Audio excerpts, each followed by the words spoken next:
Hello guys, tayo ay mag-unboxing. Kararating lang guys itong order ko sa Shopee. Yan o.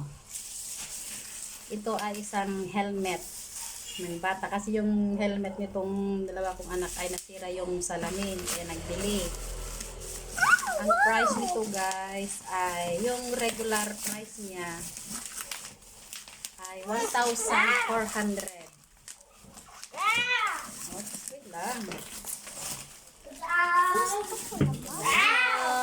Tingnan natin kung maganda. Ang regular price ito guys ay 1,400. Nag-sale. Tika na sabi. Ang sale niya ay 699. Wow!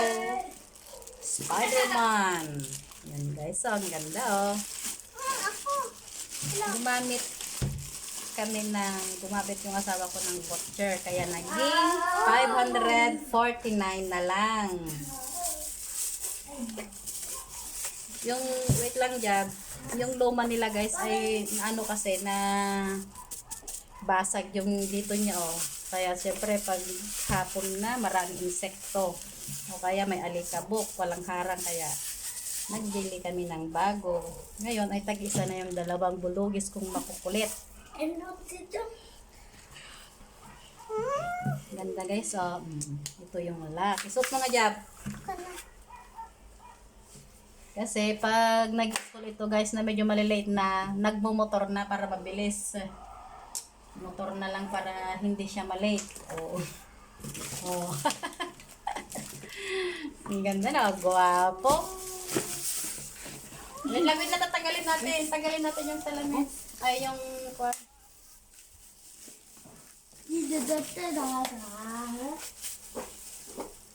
Ay, hindi matanggal yung ano. Tanggalin natin. Yan. Sabay. Tingnan mo dito yung basura. Oh. Ito, nakadikit pa ito. Siguro sticker. Anong pangalan nito? It's in cable. Isusuot din daw ni Kuya. Dito ka Kuya. Mas malaki yan. Ayo yan, sa'yo. Huwag kang magkaganyan tanong sa iyo. Surprise lang. Wait lang, ganyan Kuya. Orange din. Orange din sa loob. Oo, ganda lang sa mall. Wait lang. Wow. 549 lang yun guys. Diba nakamura? Sa 1,400 na regular price niya ay napunta sa 549. Kasi nag-sale tapos nagamit kami ng voucher. Thank you for watching. Bili na rin kayo pang bata para safe pag nagmumotor.